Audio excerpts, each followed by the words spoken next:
Bonjour à toutes et à tous. Si vous le voulez bien, plongeons-nous 30 ans en arrière, précisément en avril 1993, lors du Grand Prix d'Europe de Formule 1. Les faits se déroulent en Angleterre, à Donington Park, l'un des circuits les plus mythiques d'Angleterre. Ouvert à la course en 1931 et dédié aux compétitions de moto, il accueille très rapidement les bolides de l'époque pour le plus grand plaisir des Anglais qui raffolent des vroom vroom en tout genre. Malheureusement pour lui, il va se faire détrôner par le circuit de Silverstone, beaucoup plus récent puisqu'il date des années 50 et dont le tracé est l'un des plus dingues du championnat du monde. Tant et si bien que le Grand Prix automobile de Grande-Bretagne de Formule 1 s'y installe de plus en plus régulièrement pour devenir quasiment l'hôte exclusif de cette épreuve à partir de 1987. Bref, Donington Park est clairement délaissé par les courses automobiles et se concentre sur l'accueil des courses de moto. Toutefois, en 1993, il y a une surprise de taille. La toute puissante FIA, la Fédération internationale de l'automobile, décide d'organiser le Grand Prix d'Europe à Donington Park. Cela fait 6 ans, oui, 6 ans qu'il n'y a pas eu de Grand Prix d'Europe, et l'objectif de cette épreuve remise au goût du jour est surtout de donner un titre honorifique au vainqueur. L'organisation de ce Grand Prix vise aussi à trouver un sponsor d'envergure mondiale capable de financer la manifestation. Et oui, il n'y a pas de petit profit et en 1993, le partenaire officiel sera la firme japonaise Sega. La FIA se frotte les mains car Sega va devoir sortir le chéquier pour décorer le circuit aux couleurs de Sonic et crâner fièrement avec l'appellation Sega F1 European Grand Prix. Le patron de la FIA est le français Jean-Marie Balestre. C'est un type au passé trouble et franchement ambigu. Bon, par exemple, membre de l'extrême droite française, il s'est engagé en 1942 dans le NSKK, la formation motorisée du parti nazi, puis dans les Waffen-SS en 1943. Excusez du peu, hein. Dans le journal français pro-nazi nommé Devenir, il écrit ainsi: « Les jeunes Français ont endossé leur uniforme de la Waffen-SS, ils défendent son drapeau et son prestige, ils ont embrassé un idéal intransigeant et appartiennent maintenant à un ordre que l'on ne quitte que par la mort. Ils sont les soldats du Führer. Ils sont les soldats fanatiques et fidèles d'Adolf Hitler qui leur a accordé par 2 fois le plus grand des honneurs. » Toutefois, par un incroyable tour de passe-passe, il dira plus tard qu'il agissait en tant qu'agent infiltré de la résistance, chargé d'organiser un attentat à l'Ersatzkommando où il officie. Il sera d'ailleurs arrêté en mai 44 par des soldats allemands sur la question. Beaucoup de personnes mettent en doute son ralliement de dernière minute à la résistance et des témoins attestent que le gaillard a racketé de nombreux commerçants juifs quand il avait l'uniforme de Waffen-SS. Malgré tout, il parvient à obtenir un certificat de résistant en 1954 et obtient de multiples distinctions. On a un peu de mal à le cerner car le gaillard aime bien barboter. Certains diront que c'est une qualité. Son coup de génie est d'avoir fondé avec Robert Hersan un groupe de presse qui ne cessera de se développer. En 1950, un titre va devenir la poule aux œufs d'or, l'Auto-Journal. Tous les Français veulent une voiture après la guerre. Nous sommes en plein dans les 30 glorieuses et tous les bons pères de famille achètent l'Auto-Journal avant d'investir les économies familiales dans une voiture. Sa puissance dans le monde automobile ne fait que commencer. Il devient rapidement incontournable. En 1973, il devient président de la FFSA, Fédération française de sport automobile, mais ce n'est qu'une première étape. En 1978, la FIA le nomme à la tête de la FISA, Fédération internationale de sport automobile, dont l'unique objectif est de contrer la montée en puissance de la FOCA, Formula One Constructor Association. En effet, la FOCA, en a marre que tout le business revienne à la FIA et veut également sa part du gâteau. Dans les faits, les constructeurs automobiles sont suffisamment puissants pour se passer de la FIA. Cette dernière semble même en perte de vitesse. C'est la guerre entre les organisateurs et les constructeurs. D'ailleurs, elle restera dans les annales comme la guerre FISA versus FOCA. D'un côté, les Français et de l'autre, les Anglais. Jean-Marie Balestre est un homme à poigne. Il ne se laisse pas compter fleurette par les Britanniques et se bat comme un chien sur chaque point litigieux. Par exemple, la FOCA veut interdire le turbo, utilisé par Renault, qui remporte d'ailleurs sa première victoire en 1979 grâce à lui. En fin stratège, Balestre se met dans la poche Ferrari et Alfa Romeo, qui sont aussi en train de développer la technologie turbo. Pour la FOCA, la lutte est déséquilibrée car Renault est le seul constructeur du plateau à avoir la technologie turbo en Formule 1. Bien évidemment, les petites écuries ne peuvent lutter. Mais Balestre tient bon et affronte la FOCA de face, sans céder le moindre centimètre carré aux Anglais. Des boycotts de courses vont alors s'organiser, des réunions de constructeurs et de pilotes vont avoir lieu avant les courses, sans la présence de la FISA. Balestre va punir les constructeurs et les pilotes. Il va leur infliger des amendes sévères et la tension va monter d'un cran. En 1980, lors du Grand Prix d'Espagne, comme les rebelles ne s'acquittent pas de leurs amendes et de leurs pénalités, Renault, Ferrari et Alfa Romeo boycottent la course. Celle-ci ne ressemble plus à rien, le public crie au scandale. La situation devient intenable et on parle de plus en plus d'un championnat parallèle. La FOCA va faire une démonstration de force en organisant en 1981 une épreuve en Afrique du Sud visant à démontrer qu'elle peut très bien se passer de la FIA. Balestre fait fonctionner son réseau de presse et l'épreuve n'est pas suivie par les médias. C'est un terrible camouflet pour la FOCA. Non seulement Ferrari, Renault et Alfa Romeo sont absents, mais en plus, personne ne parle de cette épreuve. Alors, affaiblie, la FOCA revient la queue entre les jambes à la table des négociations. Ce sont les accords Concorde qui se déroulent justement place de la Concorde à Paris, au siège de la FIA. La FISA, et donc la FIA, conserve toute autorité en matière sportive et réglementaire. Et la FOCA obtient l'exploitation commerciale des courses. Chaque écurie recevra une part des profits proportionnellement à ses résultats en championnat. Bien évidemment, tous les bénéfices sont partagés avec la FIA. Bah ouais, faut pas déconner non plus, hein. L'anglais Bernie Ecclestone devient à ce moment-là le patron officieux de la F1, mais le grand Manitou qui œuvre dans l'ombre demeure Jean-Marie Balestre. C'est indéniable. Ferrari, Alfa Romeo et surtout Renault ont gagné face aux artisans britanniques. L'heure n'est plus à l'orfèvrerie motorisée, mais à la puissance brute. McLaren s'équipera chez Porsche, Lotus chez Renault, Williams chez Honda et Brabham chez BMW. Pour l'anecdote bande dessinée, cette guéguerre inspirera le tome Rififi en F1 de Michel Vaillant, paru en 1982. Fermons cette petite parenthèse. Au bout du compte, Bernie Ecclestone abandonnera son écurie et deviendra vice-président de la FIA. Tout le monde est rentré dans le rang.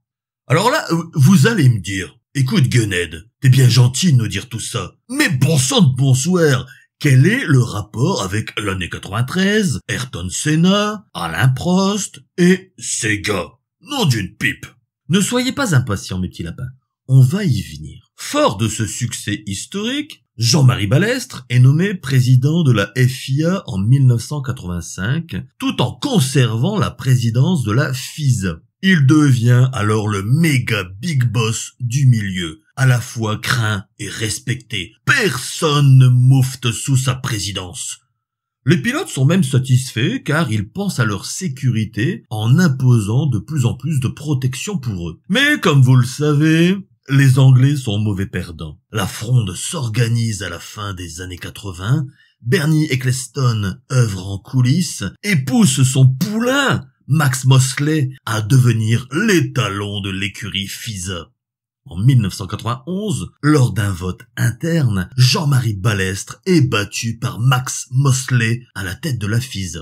Le Français a le genou au sol, mais il tient bon et conserve la présidence de la FIA. Après tout, la FISA n'est qu'une simple commission de la FIA. Mais bon, ça le fait quand même un peu chier. Tout ça nous mène en cette terrible année 1993. Cette année-là nous offre un duel d'anthologie entre deux pilotes d'exception, Alain Prost et Ayrton Senna. Le Français et le Brésilien sont à l'apogée de leur carrière. Ils sont tous les deux triples champions du monde de Formule 1. Ayrton Senna, c'est le jeune prodige. Il a remporté le championnat en 1988, en 1990 et en 1991. Sa conduite est nerveuse, musclée, risquée. Il casse tous les codes de la Formule 1 avec un style époustouflant et parfois très contesté, notamment pour son agressivité au volant. En 1988, il rejoint l'écurie McLaren avec comme partenaire Alain Prost. Le Français, qu'on surnomme le professeur, est lui aussi un virtuose. Autant Senna est bouillonnant, autant Prost est calme. C'est un technicien, un calculateur qui analyse les trajectoires des circuits. C'est aussi un faux gentil qui sait se montrer mordant quand il le faut. Cette rivalité va donner naissance à l'un des plus captivants duels de l'histoire de la Formule 1. Elle a en réalité débuté un an plus tôt, quand Prost déclara que Senna prouverait sa valeur en étant confronté à quelqu'un de son niveau. Senna répond du tac au tac « J'y vais pour le battre et sans perdre de temps ». L'arrivée de Senna chez McLaren va donc permettre de mesurer le talent des deux hommes, assis tous deux sur le même châssis et propulsés par le même moteur Honda. En cette année 1988, tout démarre bien pour Alain Prost. Le Français commence la saison de manière idéale en remportant le Grand Prix du Brésil. Il inflige une humiliation à son coéquipier sur sa terre natale. Senna, de son côté, est dépité. Il a été disqualifié d'entrée de jeu pour une raison technique. Et ouais, le genou n'est pas finot en technique et les modifications qu'il a demandées aux mécanos ne sont pas conformes à la terrible réglementation de la FIA. Et ouais petit, faut savoir lire un règlement. Les victoires de Prost s'enchaînent et il remporte le légendaire Grand Prix de Monaco. Là encore, le fougueux Senna s'encastre dans un rail de sécurité. En Amérique du Sud, Prost récidive et remporte le Grand Prix du Mexique. Prost enfonce le clou et remporte le Grand Prix de France devant Senna. Et ouais petit, tu croyais que t'allais me battre à domicile. Retourne faire du karting et après tu viendras discuter avec moi. Senna enrage. Le Français est moins efficace en termes de vitesse pure que le Brésilien, mais s'impose par sa régularité de métronome et son intelligence tactique sans égale. À la fin de la première partie de la saison, Prost est en tête du championnat avec 15 points d'avance. Le tournant survient durant l'été quand Senna se reprend et devient également plus tactique que rapide. Il remporte 4 courses, dont celle du Grand Prix d'Angleterre qui se joue à Silverstone. Ce jour-là, Prost abandonne la course en jugeant les conditions de piste dangereuses. Il pleut comme vache qui pisse et pense qu'il va être suivi par son coéquipier et d'autres pilotes. Mais Senna et les autres s'en battent les steaks et laissent le professeur comme deux ronds de flanc. Eux, ils courent, point barre. Pour Senna, l'enjeu est trop grand. Il veut être champion du monde. Il n'en a rien à secouer des états d'âme sécuritaires du Frenchie. Le Brésilien a rattrapé ses 15 points de retard et cerise sur le casque, il a 3 points d'avance sur le Français. Les tensions sont palpables. Prost déclare: ce Brésilien est très dur. Il ne cherche pas à me battre. Ce qu'il souhaite, c'est me détruire. Les autres pilotes ne comptent pas. Pour une raison que j'ignore, c'est moi seul qu'il veut battre. Et les faits lui donnent raison. Lors du Grand Prix du Portugal, Senna tasse contre le mur Prost à la fin du premier tour. Il ne voulait pas que le Français le double et l'envoie dans le décor. Senna dira pour sa défense que Prost avait fait un démarrage en crabe lors du Grand Prix précédent, obligeant Senna à réduire sa vitesse. Mais là, ça devient franchement physique. Prost et Senna sont à 2 doigts d'en venir aux mains. Pourtant, Alain Prost tend la main. Lors du salon de Genève, les 2 pilotes se retrouvent sur le stand Honda. Comme Prost est résident suisse, il dit à Ayrton « Viens manger à la maison, je n'habite pas loin. Ça sera sympa de passer un moment ensemble. » Senna affiche une mine renfrognée, mais finit par accepter. Dans la voiture, Senna ne fait pas la conversation. Il s'allonge et dort. Arrivé à la maison des Prost, Senna avale vite fait le repas, puis après le café, il part s'allonger dans le canapé. Rebelote, il s'endort à nouveau. Prost est un peu choqué. Bon, et puis ça se fait pas de dormir comme ça chez les gens. Le soir, lors du retour vers le salon de Genève, Senna ne fait toujours pas la conversation à Prost. Il somnole et répond de manière évasive. Arrivé au salon, Ayrton Senna est en pleine forme et il discute chaleureusement avec tout le monde. Dépité, Alain Prost se confie au patron de Honda Suisse. Ce dernier lui répond « Je sais Alain, je suis au courant. Ayrton m'a déjà tout raconté. Il n'a pas voulu te parler car il ne veut pas devenir ton ami. » Alain Prost va se ressaisir en remportant 3 nouvelles courses. Il relance complètement le suspense.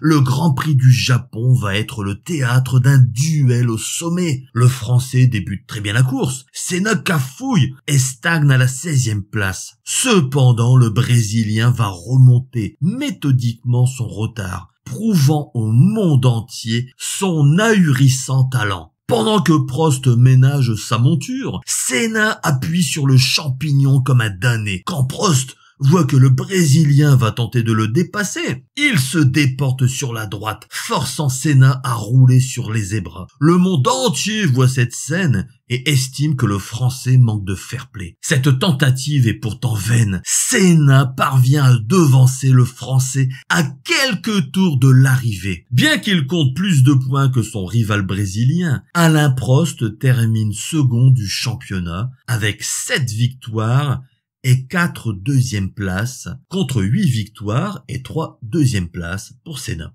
En effet, seuls les 11 meilleurs résultats comptent. Très amer, Prost déclare en marge du circuit de Suzuka: avec Niki Lauda et Keke Rosberg, le courant était passé sans problème. En début de saison, la motivation et la détermination de Senna, le fait que pour lui rien ne compte mis à part la victoire, ont fait que je n'étais plus sur la même longueur d'onde. Cela a rendu les choses difficiles. Je ne veux pas dire qu'Ayrton n'a pas de qualité, il est hyper rapide et motivé. Mais il a ses propres règles. Je pense qu'il croit vraiment être sur la bonne voie et faire ce qui est juste, alors que cela ne colle pas avec l'image qu'il souhaite donner. Je ne le considère pas professionnel, il m'a déçu sur ce plan. Concernant l'incident du Portugal, je l'ai trouvé complètement fou, et je ne me suis pas privé de lui faire savoir. C'est d'ailleurs ce qui m'inquiétait pour le Japon, je me disais que cela allait recommencer, et qu'allait-il me faire ? Car je le crois capable de n'importe quoi pour être champion du monde, et c'est un peu cela le problème. Je retiens la leçon de cette saison, j'ai été trop gentil. On ne va pas se mentir, Jean-Marie Balestre ne peut pas saquer Senna. On le sait tous, sa préférence est nationale et va pour Alain Prost. Ce dernier estime également que les mécanos roulaient tous pour le jeune pilote. Le Français va prendre sa revanche l'année suivante, dans une ambiance exécrable. Le patron de l'écurie leur a demandé un pacte de non-agression, mais il ne sera pas respecté. Au départ du Grand Prix de Saint-Marin, en début de saison, Senna bloque une nouvelle fois Prost. Comme l'année précédente, cette rivalité va culminer lors du Grand Prix du Japon, avant-dernière manche de la saison. À la fin du 46e tour, au niveau d'une chicane, Senna porte une attaque sur Prost qui ferme la porte, provoquant l'accrochage des 2 McLaren. Prost est contraint d'abandonner, mais Senna, aidé par les commissaires de course, remet son véhicule sur le circuit et remporte l'épreuve, et donc le championnat du monde. C'en est trop pour Jean-Marie Balestre, qui tape du poing sur la table et disqualifie Senna peu après l'arrivée pour avoir court-circuité la chicane en repartant via l'échappatoire. Cette décision de Jean-Marie Balestre fait le tour du monde. Les fans de Senna crient au scandale. On a volé le titre de champion du monde. Le patron de la FIA vient en effet d'offrir un nouveau titre de champion du monde à Alain Prost. 3 titres pour le Français contre 1 pour le Brésilien. Cependant, le cœur n'y est plus. L'ambiance chez McLaren est délétère. Les dernières courses se sont déroulées dans des conditions déplorables pour Alain Prost. Par exemple, quand lui pouvait compter sur 4 mécaniciens, de son côté, Senna en avait 40 à son service.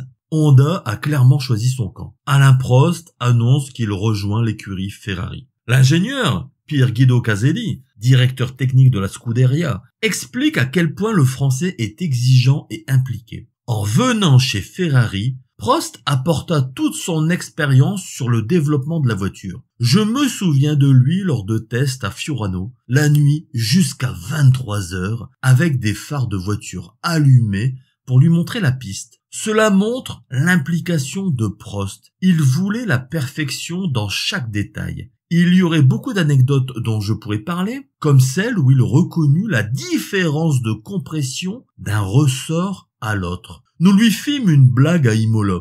Il n'a même pas fini le tour et revint en disant « Vous n'avez pas mis les bons ressorts ». Tout cela pour vous dire la sensibilité de ce pilote.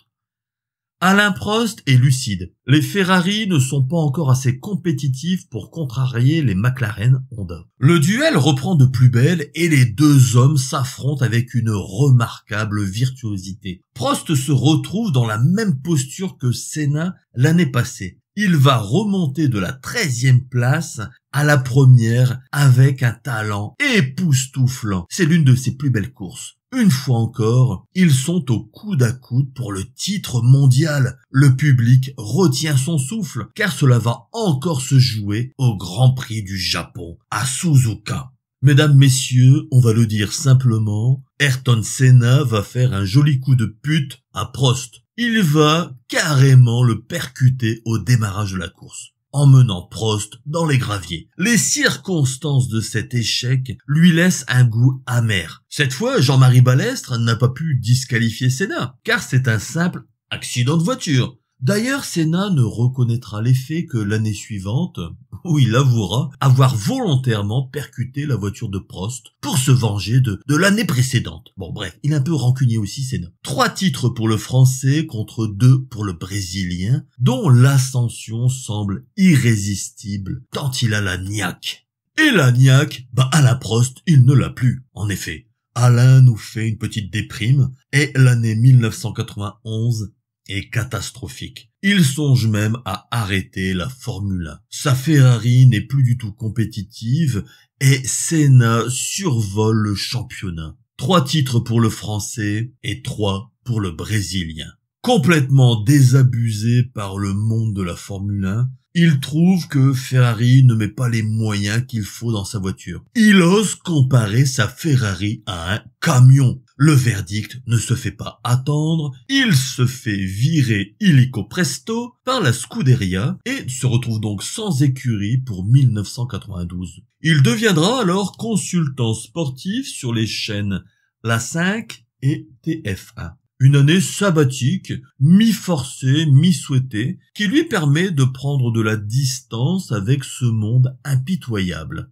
L'année 1992 est donc en théorie un boulevard pour le 4e titre d'Ayrton Senna. Pas de chance pour lui, le Britannique Nigel Mansell, qui roule pour Williams-Renault, écrase la concurrence. Il n'est plus ici question de talent, mais bel et bien de technique motorisée. Le nouveau moteur Honda V12 ne tient pas toutes ses promesses face à celui de Renault, terriblement performant. Comble de malchance, le motoriste japonais annonce qu'il n'équipera plus les McLaren la saison prochaine. Senna prend conscience que son écurie est sur le déclin et qu'il va falloir envisager un plan B. En course, Ayrton Senna est désabusé. Il a perdu ses repères. En fait, son repère. La seule motivation d'Ayrton Senna était de battre Alain Prost. Il apparaît, aux yeux de tout le monde, que sans son rival, il n'est plus le même. Assez curieusement, alors que Prost était son pire ennemi, Ayrton Senna le contacte régulièrement. Il prend de ses nouvelles, mais surtout il lui demande de revenir, car c'était lui le taulier du plateau, le boss qui imposait le respect à tout le monde. Ayrton Senna ne s'en cache pas. Il ne peut pas saquer Nigel Mansell. Ses fourberies en course et le ton hautain qu'il affiche en permanence. Nigel n'a pas la classe d'Alain et Ayrton regrette publiquement l'absence du français. Qui plus est, Ayrton Senna a un nouvel adversaire, Michael Schumacher. Un jeune Allemand très prometteur qui a la même rapidité que Senna et le même sens tactique que Prost. Les deux hommes en viendront aux mains dans le stand Benetton Formula de l'Allemand. Senna reprochait à Schumacher de l'avoir bloqué lors des qualifications d'Hockenheim. Bref, c'est tendu du string entre Schumacher et Senna. Nous sommes à peine à mi-saison que l'avance de Nigel Mansell est quasiment impossible à rattraper. Ayrton Senna se débat comme un diable, gagne des courses à l'arraché, mais c'est toujours au prix d'efforts surhumains. Là où il excelle, c'est sur les circuits peu rapides et avec beaucoup de virages. Son talent peut pleinement s'exprimer. Par contre, sur les circuits très rapides, les Williams-Renault pulvérisent les records. En coulisses, les choses s'activent. Jean-Marie Balestre, oui encore lui, aimerait que Prost rempile. Il faut un Français de classe mondiale pour redynamiser tout ça. Et puis aussi pour vendre des journaux et puis des droits télévisés. Nigel Mansell est bien gentil, mais il n'a pas le charisme des deux hommes qui passionnaient les foules les années précédentes. La F1, c'est surtout une question de gros sous. L'argent coule à flot quand il y a des duels épiques. Le peuple de la Formule 1 réclame des psychodrames. Regardez un moustachu sans relief, remporter facilement des grands prix et sans saveur. Certes, les Anglais sont contents, mais le reste du monde s'en tamponne le popotin. La rivalité Prost-Senna fait vendre du papier et donne un véritable attrait au championnat du monde. Très courtisé, Alain Prost sait que seul Williams-Renault peut lui offrir un nouveau titre. Avec un 4e championnat à son palmarès, il serait juste derrière le légendaire Juan Manuel Fangio. Ça tombe bien, Williams-Renault veut l'avoir dans son équipe. Un autre homme se manifeste pour rejoindre l'écurie, Ayrton Senna. Ce dernier appelle même Alain Prost pour faciliter son arrivée. Mais le Français est lui aussi rancunier. Il met son veto à l'arrivée de Senna. Ce dernier est fou furieux et se répand dans la presse contre le Français. Il menace même de faire comme Prost et de prendre une année sabbatique, avant de se raviser et de rester chez McLaren. Le dindon de la farce, c'est Nigel Mansell. Il constate avec beaucoup d'amertume que l'écurie ne le calcule pas dans l'équation. Idem pour Prost, qui était pourtant son coéquipier chez Ferrari. Il ne fait pas le moindre effort pour maintenir l'anglais. Au contraire, il milite pour que le jeune Damon Hill vienne à ses côtés. Pourtant, Nigel Mansell est une pointure dans le monde de la F1, mais c'est un monde ingrat. Jean-Marie Balestre veut de nouveau un duel Prost versus Senna, synonyme de colossale rentrée d'argent liée aux retransmissions télévisées. Écœuré, Nigel Mansell partira courir sur les circuits américains. En 1993, nous sommes donc à l'aube d'une nouvelle saison qui s'annonce pleine de rebondissements. Mais on ne va pas aller trop vite et faire un retour en arrière pour parler de jeux vidéo. En 1990 et 1991, la firme Sega monte en puissance face à son éternel rival Nintendo. Sa nouvelle console 16 bits Mega Drive fait un très beau démarrage aux États-Unis. La stratégie de Sega s'appuie sur la renommée de personnalités publiques issues principalement du sport comme Joe Montana, le footballeur américain qui a été le premier grand coup médiatique des Japonais. Mais surtout, Sega a fait très très fort avec la superstar Michael Jackson. L'arrivée du jeu Michael Jackson Moonwalker en arcade et sur console permettra à Sega de gagner énormément en crédibilité. Un homme va entrer en jeu, Stefano Arnold, le patron de Tectoy. Pour que chacun puisse situer les choses, Tectoy est une entreprise qui distribue les consoles et les jeux de Sega au Brésil. En effet, Sega n'a pas les moyens de créer des filiales partout dans le monde et pour certaines contrées, le japonais octroie une délégation de distribution. Tectoy est donc l'importateur officiel de Sega. On pourrait penser que Tectoy s'approvisionne via les États-Unis. Mais en fait, pas du tout. Les consoles et les jeux sont modifiés par Sega Japon qui achemine ensuite le matériel. Alors que la Sega Master System, la console 8 bits de Sega, a fait un big flop au Japon et en Amérique du Nord, elle réalise de très bons scores en Europe et surtout au Brésil où c'est le carton de chez Monsieur Carton. L'artisan de ce succès est Stefano Arnold qui a su proposer aux Brésiliens une console de jeu à un prix très abordable. Il va sans dire que la Mega Drive est beaucoup trop chère pour les Brésiliens. Il œuvre donc pour que Sega poursuive la production de jeux 8 bits afin d'alimenter le marché brésilien. J'imagine que vous avez déjà fait le rapprochement. Il va proposer à Sega de faire la même chose qu'avec Michael Jackson, c'est-à-dire proposer à la star mondiale des circuits d'avoir son propre jeu. Ayrton Senna est un dieu vivant pour le peuple brésilien et il est inutile de préciser qu'un jeu Master System à son effigie ferait un succès. Il va donc soumettre l'idée à Sega Japon. Et chez Sega Japon, ils sont tous chaud patate, les Japonais adorent la Formule 1. Qui plus est, les derniers titres mondiaux se sont joués chez eux, à Suzuka. Ayrton Senna est devenu le chouchou des Japonais, très loin devant le français qui apparaît souvent comme le méchant de l'histoire. Oh oui, c'est un méchant, la Prost. Cerise sur le sushi, Hayao Nakayama, le président de Sega, est copain comme cochon avec Shoichiro Irimajiri, le responsable des sports mécaniques chez Honda. Cet ingénieur de formation est à la tête de la conception des moteurs de Formule 1 et les deux hommes échangent régulièrement autour des prouesses du jeune Brésilien. Shoichiro Irimajiri invite d'ailleurs régulièrement son ami à assister au Grand Prix du Japon. Il lui fait visiter les paddocks et lui présente les pilotes, notamment Ayrton Senna. De son côté, Ayrton Senna adore les Japonais de chez Honda. Il aime leur professionnalisme et la fiabilité de leur moteur. Bref, entre Honda et Senna, c'est le grand amour. Donc chez Sega, ils ne se font pas prier. Comme pour l'affaire Michael Jackson, c'est ce bon vieux Daisabulo Sakurai qui est chargé des négociations.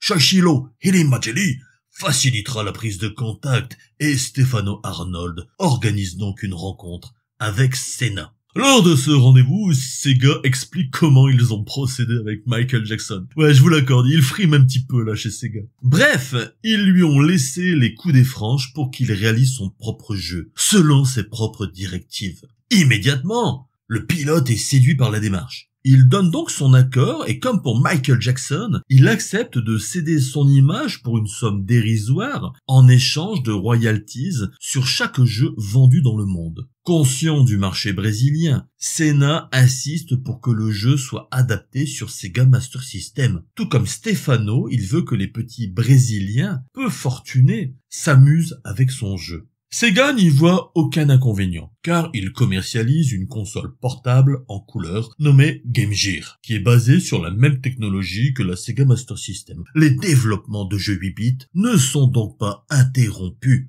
Stefano Arnold est super content de son côté. À l'instar de Michael Jackson, la vedette va s'investir corps et âme dans le jeu. Il va écrire personnellement de nombreux commentaires pour encourager le joueur tout au long de la saison. En fonction de son résultat, il donnera un avis pertinent sur la performance du joueur. Mieux encore, il va dessiner 2 des 3 circuits qui sont destinés au championnat spécial nommé Senna Grand Prix.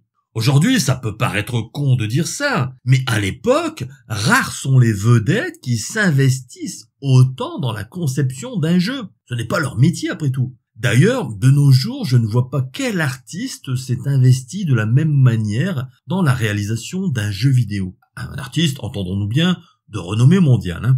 Ces années 90 sont fantastiques, car on assiste à des phénomènes qui ne se répéteront que très rarement par la suite. L'exemple contemporain qui me vient en tête, c'est l'implication de David Bowie dans le jeu Nomad Soul.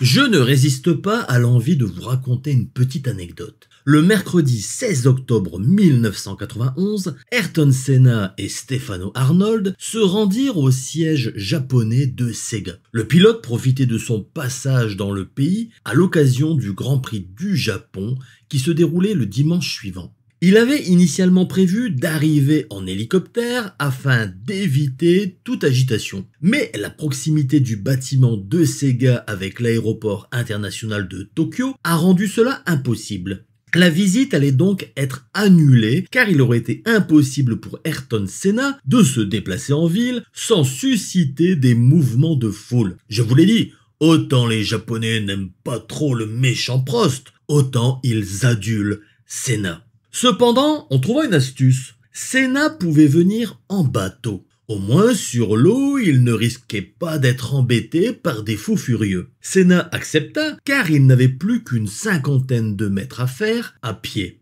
Pas de bol pour lui, alors qu'il n'avait pas encore posé le pied au sol, des Japonais l'aperçurent et déclenchèrent un attroupement. Sega envoya une voiture pour lui permettre de faire cette dizaine de mètres en toute sécurité.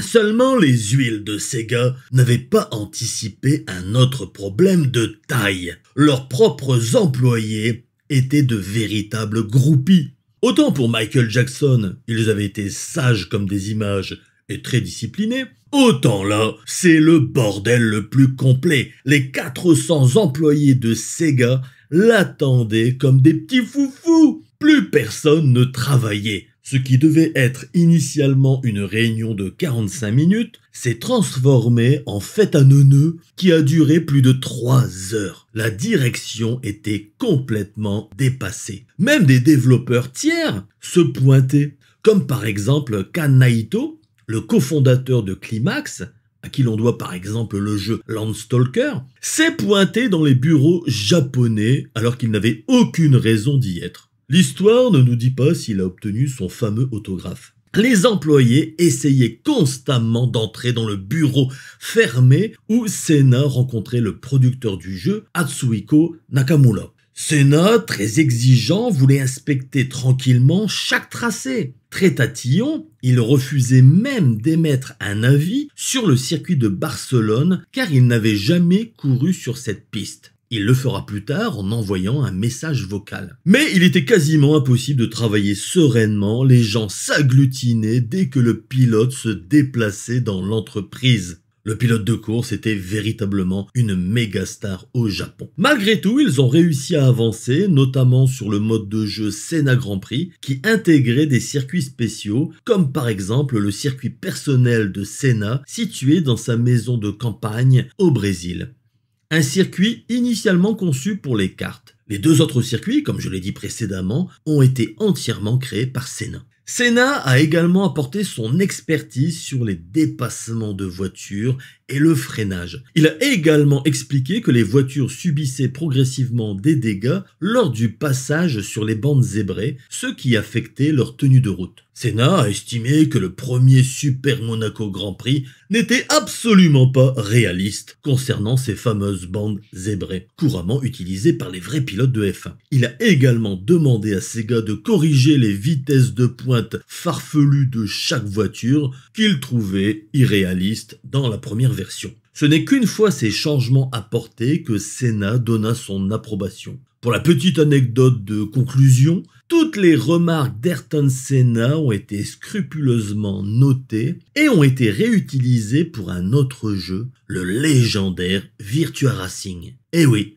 même dans ce titre, pourtant sorti 2 ans plus tard, l'âme de Senna était présente. Objectivement, le jeu d'Ayrton est correct, mais n'est pas non plus exceptionnel. Sega s'est servi d'une base déjà existante, c'est-à-dire le jeu Super Monaco Grand Prix, sorti en arcade en 1989 et en 1990 sur console Mega Drive. Ils se sont donc servis de cette base technique pour le projet de jeu avec Ayrton Senna. La presse spécialisée, notamment française, ne manquera pas de le souligner. Malgré un habillage cosmétique, on retrouve les fondamentaux du premier opus. Le journaliste J.M. Destroy trouve même que ceux qui auront joué au premier opus seront déçus par le manque d'innovation d'Ayrton Senna Super Monaco Grand Prix 2. Toujours est-il que c'est un magistral coup de pub pour Sega. Après avoir signé des noms aussi prestigieux que Mickey Mouse, et ouais, il faut pas l'oublier, mais Sega avait aussi signé Mickey, Joe Montana, Michael Jackson et maintenant la star des circuits, la firme gagne indéniablement en notoriété. Ayrton Senna fait donc partie de l'écurie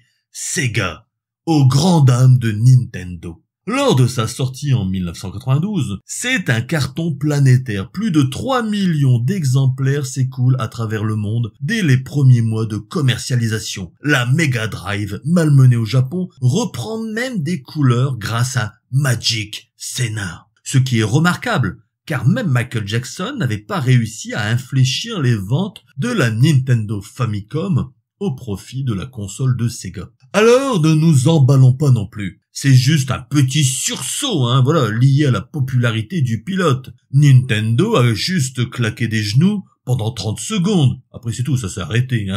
La tendance ne s'est jamais inversée au Japon et la Mega Drive a pris le bouillon face à la Nintendo Famicom et à la NEC PC Engine. Toutefois, ce genre de titre permet à Sega de s'en sortir avec les honneurs et de limiter la casse au pays du soleil levant. Aux États-Unis, c'est un peu le même son de cloche. Le jeu d'Ayrton Senna est bien accueilli, mais il n'y a pas de quoi fouetter un chat. Pour les Américains, les courses de F1, c'est surtout un truc de l'ancien monde. C'est très européen, quoi. Au pays des voitures automatiques, le passage manuel des vitesses est une hérésie.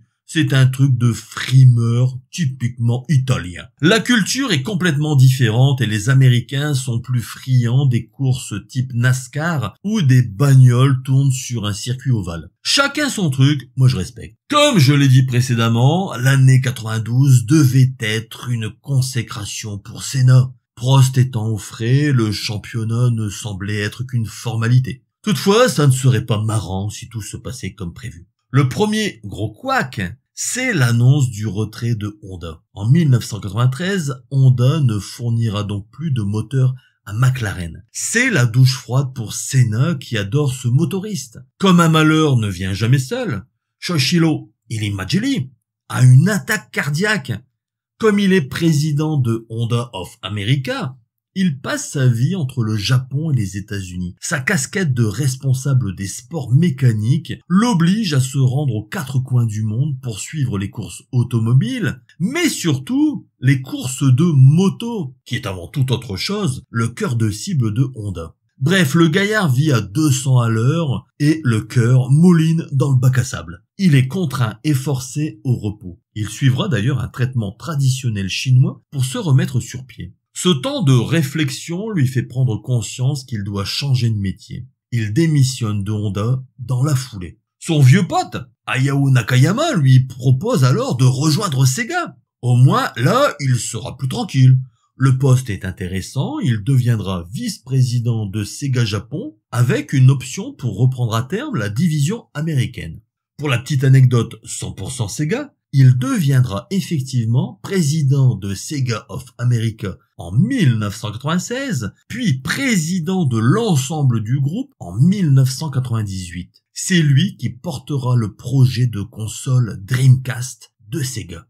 Mais bon, ne nous éparpillons pas et revenons-en à l'année 1992. Au fil des mois, Senna sent que les choses lui échappent. L'agaçant Nigel Mansell remporte course sur course et le jeune Michael Schumacher lui casse les burnes. Et là, il va se passer un truc complètement dingue. En cours de saison, Ayrton Senna fait savoir à qui veut l'entendre qu'il compte bien quitter McLaren pour voir si l'asphalte est plus belle ailleurs. Il a en ligne de mire l'écurie de Frank Williams. C'est indéniable. Les Williams-Renault sont les plus performants du plateau. Shoichiro Irimajiri, qui a toujours des oreilles grandes ouvertes, a écho du souhait d'Ayrton Senna de rejoindre Williams. Il en parle à son copain, Hayao Nakayama. Et lui, qu'est-ce qu'il fait, Hayao Nakayama? Il se frotte les mains. Alors que le jeu Ayrton Senna cartonne un peu partout dans le monde, il est d'ailleurs numéro 1 des ventes en France pendant l'été 92, il y a ici une opportunité d'enfer, devenir partenaire officiel de l'écurie Williams-Renault. Bon, certes, la facture va être salée, mais comme la Mega Drive cartonne aux États-Unis et en Europe, Sega est plein aux as. Ils ont de la caillasse à dépenser. Qui plus est, on murmure partout que le tandem Prost-Senna va se reconstituer au sein de l'équipe Williams-Renault. La visibilité sera mondiale. Tout le monde voudra voir le duel des deux hommes à armes égales.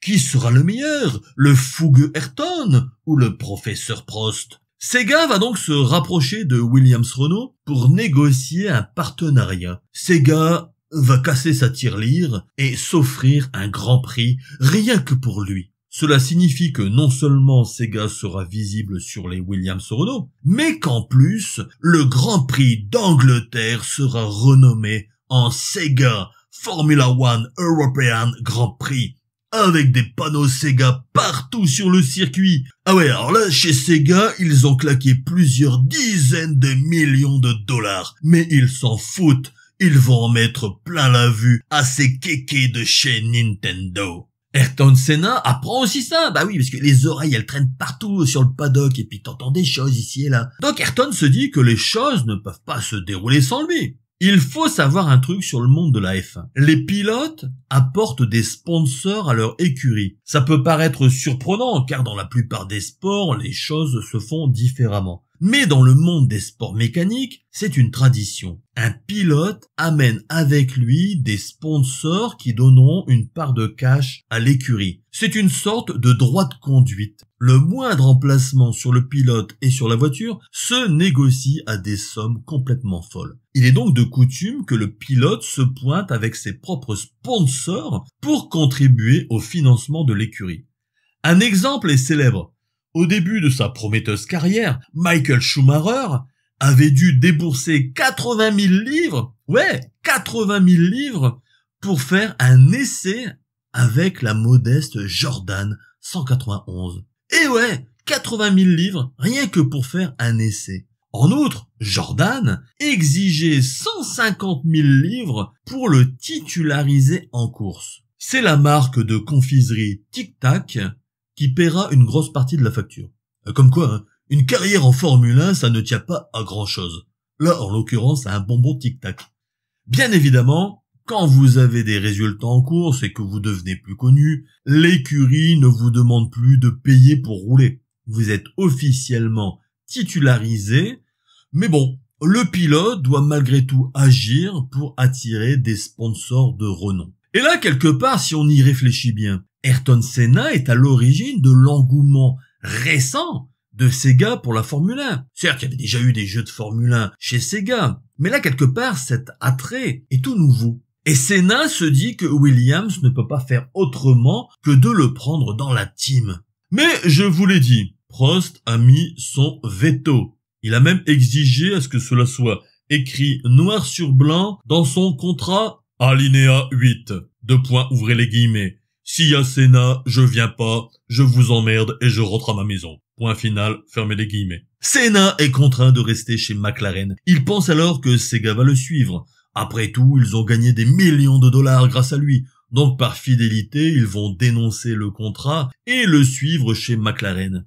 Mince alors, il roule quand même pour Sega. Alors ils peuvent lui renvoyer la monnaie de sa pièce. Cependant, chez Sega, ils sont beaucoup trop engagés. Voilà. Une rétractation leur coûterait une fortune. Car oui, il y a bien sûr des clauses de rétractation, mais je peux vous dire que ça douille. En l'occurrence, il y a des millions de dollars en jeu. Sega a beaucoup trop misé sur la team Williams pour se dédire. Cela serait un gouffre financier. Tant pis si Ayrton n'a pas su négocier son entrée chez Williams-Renault. Après tout, c'est de sa faute, s'il s'est braqué avec le français, là. Senna vivra cela comme une trahison. Pour lui, cela ne fait aucun doute. Malgré les courbettes des dirigeants japonais pour justifier leur position, les faits sont là. Sega vient de le lâcher. L'année 1993 est une véritable success story pour Alain Prost, qui va enchaîner les victoires et accumuler les points. Son coéquipier Damon Hill ne le ménage pas, mais Alain Prost apprécie cette concurrence saine et surtout sans coup bas. Suivez mon regard. De son côté, Senna a la rage et se bat comme un diable, mais le moteur Ford est loin derrière celui de Renault. La lutte n'est pas équitable. Chez Sega, on est content comme tout. Le titre de champion du monde est à portée de main et inutile de dire que Sega exploite commercialement le filon. La mascotte de Sega trône fièrement sur le casque des pilotes et on peut même apercevoir les jambes de Sonic sur le flanc des bolides. Le hérisson bleu est aussi à son apogée. Le second opus se vend comme des petits pains. Sega est heureux et vit son âge d'or médiatique. La consécration doit se dérouler en avril 1993, lors du Grand Prix d'Europe qui se déroule à Donington Park, en Angleterre, le fameux Sega Formula One European Grand Prix. Au niveau de la FIA, Jean-Marie Balestre est de plus en plus malmené par les médias étrangers. On le soupçonne de rouler ouvertement pour l'écurie Williams-Renault et d'avoir imposé le circuit de Donington pour la simple et bonne raison que le pilote français maîtrise mieux ce circuit. À l'inverse de Senna qui le connaît beaucoup moins. Ce ne sont que des spéculations, mais on a vraiment l'impression que la FIA veut renvoyer l'ascenseur au généreux sponsor nippon en lui assurant la victoire de ses pilotes sur ce circuit. Ce 11 avril 1993, c'est la déferlante Sega. Tout le circuit est aux couleurs de Sega. Les dirigeables sont visibles à des kilomètres à la ronde. On trouve des Sonic en pagaille. Des concours de jeux vidéo sont organisés sur Mega Drive et sur Game Gear pour les spectateurs qui sont heureux comme tout. Tous les pilotes reçoivent d'ailleurs des Game Gear. Et ouais, ils reçoivent des belles Game Gear, c'est-à-dire des consoles portables en couleur qui sont au top et qui ridiculisent les Game Boy monochrome de Nintendo. Même les fameuses et sexy Grid Girls sont habillées en Sonic. Et du coup, c'est un peu moins sexy quand même. Le pire pour Ayrton Senna, c'est qu'Alain Prost joue les ambassadeurs pour Sega. Non mais, vous vous rendez compte, Alain Prost, voilà, il lui pique sa place quelque part. Et en plus, l'ordre est donné de ne pas présenter le jeu Ayrton Senna Super Monaco Grand Prix 2. Non, ça serait un affront pour Alain Prost. Alors le jeu est boycotté par Sega. Un comble quand on sait qu'il est sorti 9 mois avant, lors de l'été 1992, et que c'est un véritable succès commercial. En lieu et place, la Game Gear offerte aux pilotes de course est livrée avec Sonic 2. Bon, ce qui est normal car c'est le blockbuster de l'année. Mais là où il se fiche vraiment du monde, c'est que les jeux de course proposés aux pilotes sont, tenez-vous bien, Outrun, sorti en 1991, et l'infâme Outrun Europa, lui aussi sorti en 1991. C'est quand même cocasse car tous les gamers savent que la voiture d'Outrun est une Ferrari Testarossa, et pas une Renault Fuego. Enfin bon, pas officiellement une Ferrari, mais elle y ressemble furieusement. Quant à Outrun Europa, c'est avant tout pour faire plaisir à l'éditeur anglais US Gold. Oui, contrairement à ce que son nom laisse supposer, il est plutôt UK que US. Mais bon, c'est ainsi. Alain Prost et Damon Hill. Alors je précise au passage que Damon Hill n'a aucun lien de parenté avec Benny Hill. Ah ouais, non, il n'y a aucun rapport. Non, son papa c'était Graham Hill, un autre pilote. Donc Alain et Damon posent aux côtés de Sonic et s'amusent dans leur voiture avec la Game Gear. D'ailleurs, détail amusant lors de la photo officielle, l'écran de la Game Gear d'Alain Prost est éteint. Donc je ne sais pas avec quoi il joue, mais bon, c'est comme ça. Ultime provocation, à chaque victoire en Grand Prix, un sticker avec une tête de mort est imposé sur les ailerons arrière des Williams-Renault. Et cette tête de mort, c'est le logotype de ce qui correspond en France à Sega, c'est plus fort que toi. Donc en Angleterre, il y avait cette petite tête de mort qui apparaissait sur les écrans lors des publicités. Donc Sega utilise ce logo et les pilotes, les mettent sur leurs ailerons à l'arrière. Alors ça ne plaît pas du tout à Ayrton Senna qui va reprendre l'idée à son compte. Et il apposera en réponse un sticker représentant, devinez quoi, un hérisson écrasé. En gros, on peut traduire ça par « Le véritable héros supersonique, c'est moi, et pas ce hérisson et encore moins Alain Prost ». On imagine que chez Sega, on apprécie modérément le message. La tension est alors à son paroxysme. Contrairement aux prédictions qui annonçaient la déferlante des Williams-Renault, le début de saison est très équilibré. On va récapituler les faits pour montrer que le tableau idyllique des Williams-Renault ne s'est dessiné que bien plus tard. Le Grand Prix de Donington Park est la 3e épreuve de la saison. L'ouverture s'est déroulée en Afrique du Sud. Si Alain Prost remporte la course, Ayrton Senna occupe la 2e place. On vous le dit, même avec un moteur moins performant, il ne lâche rien. Le facteur Senna doit donc être pris en considération. C'est un électron libre. Même si on lui filait une voiture à pédales, il serait dangereux. Le second Grand Prix s'est joué au Brésil. Ayrton Senna a été époustouflant. Parti en 3e position, il va prendre la tête de la course au 30e tour en dépassant Damon Hill et ne sera plus rejoint. Alain Prost a quant à lui été contraint à l'abandon au 29e tour. Une aubaine pour Ayrton Senna qui prend provisoirement la tête du championnat avec 16 points contre 10 pour Prost et 6 pour Damon Hill. Donc, tous les regards se tournent vers Donington Park. Est-ce que le professeur va remettre les pendules à l'heure et montrer aux Brésiliens qui est le patron? Le suspense est à son comble lors du départ. Tout le monde ronge ses ongles. Alain Prost est en pole position. Ayrton Senna occupe la 4e place. Cependant, une invitée va venir perturber le Français. La pluie. Alain Prost le sait. Ayrton Senna est un virtuose sur une piste mouillée. Alain Prost est quant à lui toujours plus prudent. La tactique sera donc de mise, car il y aura forcément de nombreux changements de pneumatiques. Le monde entier va assister à une incroyable démonstration du Brésilien qui survole littéralement la course. Parti en 4e position, il cafouille un peu au démarrage et se fait chipper sa place par Michael Schumacher.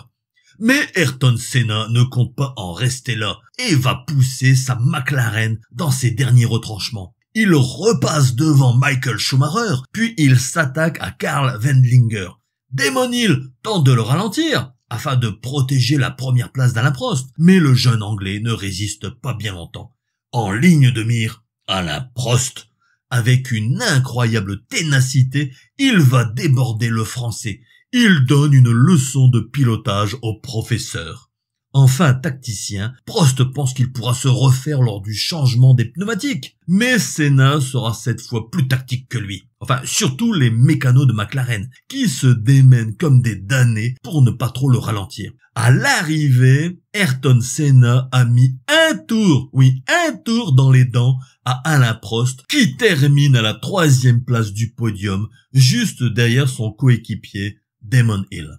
Quand il monte à la tribune, c'est lui qui brandit le trophée Sega. Il est heureux comme tout et jubile de voir la team Williams tirer la tronche. Précisons que ce n'est pas la coupe officielle qui est remise ensuite. La coupe Sega est juste là pour faire plaisir aux sponsors. Mais Senna, lui, il s'en fiche et il la brandit devant le public comme si c'était la coupe du monde. Il tient sa revanche sur Sega. Et sur Alain Prost, il a écrasé le hérisson. Pour l'anecdote, alors qu'on pensait ce fameux trophée Sega perdu à jamais, il a été retrouvé ces dernières années sur une étagère poussiéreuse d'un atelier de l'écurie McLaren. Inutile de dire que c'est aujourd'hui une relique sacrée. Le reste de la saison sera à l'avantage du Français. Sur les circuits dits rapides, les Williams-Renault seront intouchable. Pourtant, Ayrton Senna ne déméritera pas. Au final, le Français gagne 7 Grands Prix et le Brésilien en remporte 5. Il a empêché le doublé des pilotes en occupant la place de vice-champion du monde, devançant de 4 points Damon Hill. Alain Prost annonce la fin de sa carrière et lors du dernier Grand Prix de la saison à Adélaïde, en Australie, Senna, qui a remporté la course, le fait monter sur la plus haute marche du podium. Les deux hommes se sont publiquement réconciliés. Pendant ce temps, Jean-Marie Balestre se fera doucement éjecter de la présidence de la FIA. Une page de l'Organisation des sports automobiles se tourne. La suite, malheureusement, on la connaît tous. Elle est d'une tristesse à mourir. En 1994, Ayrton Senna décédera lors d'un accident sur le circuit d'Imola. Ce jour-là, Alain Prost trouve Senna très nerveux. Le Brésilien rend visite le dimanche midi à Alain Prost qui se trouve dans le motorhome Renault. Il le racontera en ces termes. « Je ne l'avais jamais vu aussi perturbé et préoccupé par la sécurité des pilotes en général. Ça correspondait à son état d'esprit du moment. Il semblait bien différent de celui que j'avais connu quand je courais encore 6 mois plus tôt. Quelqu'un de plus fragile, beaucoup moins serein. Avant, on avait l'impression que rien ne pouvait détruire Senna. Et puis là, d'un coup, on sentait qu'il était un peu moins bien. Le retrait de l'assistance électronique voulu par la FIA pénalise de nombreux pilotes. C'est paradoxal, car la FIA a souhaité ce retrait pour mettre en avant les talents de pilotage plutôt que l'assistance électronique qui favorise beaucoup trop les grosses écuries. Mais les faits sont là. En 1994, la saison est émaillée par de nombreux accidents. Senna se sent menacé par le fougueux Schumacher. De manière prémonitoire, Senna avait déclaré « C'est une grande erreur d'interdire les aides électroniques. Maintenant, les monoplaces sont beaucoup trop rapides et très difficiles à piloter. Il y aura beaucoup d'accidents cette saison et on aura beaucoup de chance s'il n'y a pas de catastrophe. » Il avait également dit à sa compagne qu'il avait un mauvais pressentiment. À juste titre, car le pilote Roland Ratzenberger s'était tué la veille du Grand Prix lors des essais qualificatifs. Tout le plateau était en émoi et Ayrton Senna était profondément abattu par cette mort brutale. Mais comme on dit, the show must go on, et le dimanche 1er mai, les pilotes se logent dans leur monoplace sous une chape de plomb. Lors de la course, talonné par Michael Schumacher, Ayrton Senna perd le contrôle de sa monoplace qui quitte la piste et fonce tout droit dans la courbe ultra rapide de Tamburello. Son véhicule percute un mur de béton à une vitesse de 212 km/h. Sous la violence du choc, le triangle supérieur de sa suspension avant droite s'est cassé et a transpercé la visière de son casque. Selon l'autopsie, cette pièce aurait perforé le visage de Senna sous l'arcade sourcilière droite, comme s'il avait reçu un carreau d'arbalète à bout portant. Le reste du corps était en parfait état. Cela s'est joué à 15 cm près. Ayrton Senna avait 34 ans.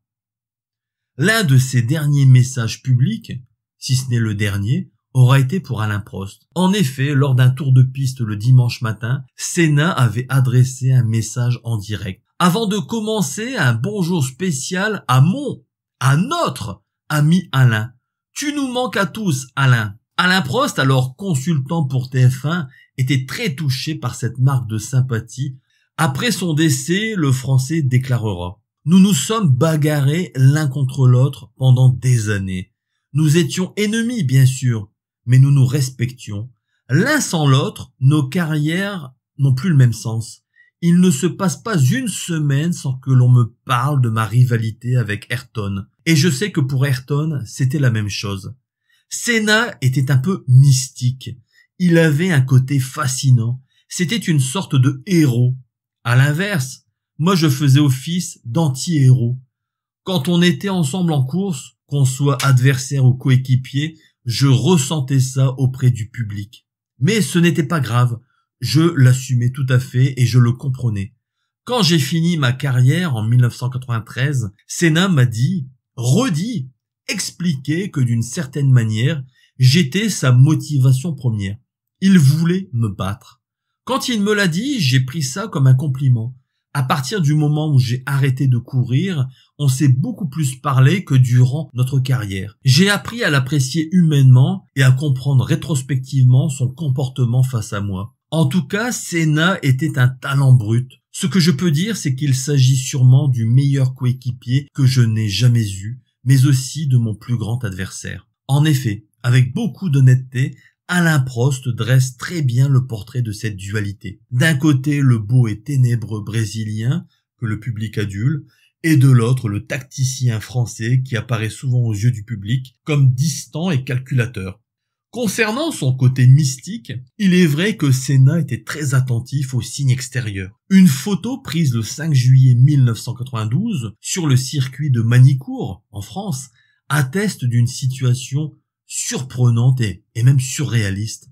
Ayrton Senna se fait lire son avenir dans la paume de sa main par une voyante. Le pilote était très croyant et fonctionnait à l'instinct. Cela le rendait terriblement humain. À titre personnel, j'ai assisté à cette mort en direct. Comme beaucoup de jeunes hommes de ma génération, j'avais à l'époque 21 ans, les retransmissions des courses de Formule 1 avaient une saveur particulière et le lendemain on en discutait entre nous. Cette rivalité entre Prost et Senna passionnait les foules. Moi je préférais Alain Prost, mais beaucoup de personnes de mon entourage ne juraient que par la virtuosité d'Ayrton Senna. Je ne suis pas un connaisseur ni un spécialiste des sports mécaniques, mais la F1, c'était à mes yeux la compétition automobile ultime. Signe des temps, le jeu F0 de Nintendo tentait une approche futuriste de la compétition. C'était amusant car même avec ce jeu, on ne pouvait s'empêcher de se comparer à ces vedettes du bitume. Sur un plan plus ludique, je n'ai que très peu joué à Ayrton Senna Super Monaco Grand Prix 2, pour la simple et bonne raison que je m'éclatais sur la console NEC PC Engine. Le jeu F1 Triple Battle offrait la possibilité de jouer à 3 simultanément à l'écran. Aucune autre machine ne proposait cette option révolutionnaire. On s'amusait donc beaucoup avec ce titre, même si je dois vous avouer que l'idéal était tout de même de jouer à 2, la surface à l'écran étant plus importante. Mais mon jeu fétiche, là où je refaisais les championnats de Formule 1, c'était avec F1 Circus, développé par les Japonais de Nihon Busan. Sorti en 1990, il se jouait avec une vue par le dessus. La vitesse était complètement dingue. C'était tout simplement le jeu de course le plus rapide sur console. Cette vitesse imposait une mémorisation des circuits pour ne pas finir dans le sable ou coincé dans un amoncellement de pneus. Quand j'ai eu l'occasion de tester le jeu de Sega, je n'ai pas été impressionné et je n'ai pas compris cette folie douce qui entourait sa sortie. Pour moi, il était juste moyen. Un truc m'énervait en plus, au plus haut point. Faute de licence, on se coltinait des faux noms qui se rapprochaient plus ou moins phonétiquement du nom original. Il n'y avait que Senna qui avait son nom dans le jeu. Après la mort tragique du Brésilien, je ne pouvais m'empêcher de repenser à lui quand je voyais Alain Prost. Les deux hommes étaient à jamais associés à l'une des plus épiques périodes de course automobile. C'est certain, il y a eu un avant et un après. Pour moi, les courses n'ont plus la même saveur, le même attrait. L'arrivée des grands constructeurs a progressivement gommé les artisans de la Formule 1. Prost en fera l'amère expérience en créant sa propre écurie. Celle-ci connaîtra une pitoyable fin avec le peu d'engagement de Peugeot dans le projet. On a aussi revu Prost dans les jeux vidéo, et encore avec Sega. Mais là encore, cela ne s'est pas concrétisé par une réussite. Pourtant, il y avait du potentiel. En 1992, le publicitaire Philippe Gimond est convaincu que les Game Centers, c'est-à-dire les salles d'arcade japonaises, peuvent s'exporter en France. Alain Prost connaît bien Sega et sait qu'il y a un potentiel énorme dans les jeux vidéo. Il va investir à hauteur de 10% dans la société SDVI, dont l'objectif est d'implanter des salles d'arcade partout en France, mais aussi en Europe. Le nom de ces salles, la tête dans les nuages. Inutile de le préciser, parmi les 5 actionnaires du groupe, Alain Prost sera la figure de proue. C'est lui qu'on enverra devant les médias. En 1995, le groupe ouvre ses 2 premières salles à Paris et va continuer à se développer à travers tout l'Hexagone. En 3 ans, c'est une trentaine de salles qui sont ouvertes en France et quelques-unes à l'étranger. On y trouve bien évidemment les plus belles bornes d'arcade de Sega, et notamment la Sega AS1 avec Michael Jackson en guest star.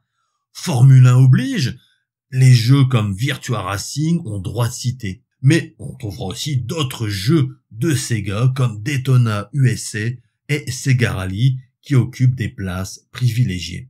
En mars 1997, la société est introduite en bourse avec la promesse d'un développement exponentiel à l'horizon 2001. 160 salles, 1 milliard de francs de recettes, 100 millions de bénéfices. On l'affirme haut et fort. Si la première année, il faut injecter 110 francs pour récupérer 100 francs de recettes, les années qui suivent, c'est le jackpot avec 35% de rentabilité annuelle. Bref, cela semble être la poule aux œufs d'or. La bourse se prend au jeu, des petits actionnaires injectent 160 millions de francs en échange de 35% du capital. Pour la petite anecdote, les 5 fondateurs n'ont mis que 35 millions dans l'affaire pour avoir 65% des parts. Donc vous imaginez, s'ils revendent une bonne partie de leur part, ils ont fait une belle culbute financière. En dépit de ce développement spectaculaire et prometteur, le groupe reste déficitaire et demande en 1999 son placement en redressement judiciaire. Des salles sont fermées dans l'urgence, l'action introduite en bourse 2 ans plus tôt à 170 francs n'en vaut plus que 15. Les années 2000 ne sont donc pas terribles pour Alain Prost, son écurie a été un fiasco et son implantation dans les jeux vidéo l'a été tout autant. Au-delà de ces histoires de gros sous, il faut retenir avant toute autre chose que le Grand Prix de Donington Park a été un tournant dans l'histoire des deux hommes, mais aussi dans celle de Sega. D'un côté, nous avons une rivalité qui a atteint son point culminant et de l'autre, Sega qui a englouti une somme incroyable pour l'époque dans un événement sportif. Outre le contrat de sponsoring qui aura coûté les yeux de la tête, même si elle était dans les nuages, il faut ajouter à cela le coût du F1, Sega European Grand Prix. Les dirigeants de Sega avaient fumé la moquette et se sentaient invincibles. Ils dépensaient sans compter. L'année 1994 sera le début de la fin pour Sega. Le Mega CD, le Sega 32X, la Sega Saturn seront de cuisants échecs pour la firme nippone. À l'inverse, l'année 1994 sera l'année de la réconciliation pour Prost et Senna. Ce dernier appelait au téléphone le français 2 à 3 fois par semaine. Ils se voyaient souvent et à chaque Grand Prix, ils se retrouvaient en marge de la compétition. Ayrton Senna insistait pour qu'il revienne en compétition, comme s'il avait besoin de ce repère pour se motiver à nouveau. La nouvelle génération de pilotes ne lui plaisait pas, car finalement, ce n'étaient que des clones plus jeunes de lui-même. Encore aujourd'hui, ils sont nombreux à avoir comme modèle Ayrton Senna. Mais à ses yeux, aucun n'avait la classe d'Alain Prost, dont l'héritage du style de conduite venait tout droit des anciens grands champions comme Niki Lauda, Nelson Piquet ou encore le premier Brésilien champion du monde, Emerson Fittipaldi. Alain Prost le dira plus tard. Il était déstabilisé par cette nouvelle amitié, mais cela lui a permis de mieux comprendre le fonctionnement d'Ayrton Senna. Même si cette amitié sera de courte durée, stoppée net par un mur du circuit d'Imola, la famille de Senna n'oubliera pas cette amitié et demandera aux Français de porter le cercueil du Mozart des Grands Prix et de siéger au conseil d'administration de la Fondation Senna. Terminons avec le fameux et redoutable Grand Prix de Monaco qui a donné son nom au jeu de Sega. Encore à ce jour, Ayrton Senna est le détenteur du nombre de victoires, avec 6 Grands Prix remportés lors de sa carrière. Même les Michael Schumacher, Nico Rosberg, Sebastian Vettel et autres, Lewis Hamilton, n'ont réussi à égaler cette incroyable performance. Alors, la prochaine fois que vous voyez un Ayrton Senna Super Monaco Grand Prix 2 en brocante ou lors d'une convention de rétro gaming, faites-moi le plaisir de vous souvenir de cette époque bénie de l'histoire des courses automobiles et des jeux vidéo. Voilà mes petits lapins, j'en ai terminé avec cette histoire, j'espère qu'elle vous a plu. Quant à moi, je vous dis à très bientôt pour de nouvelles aventures.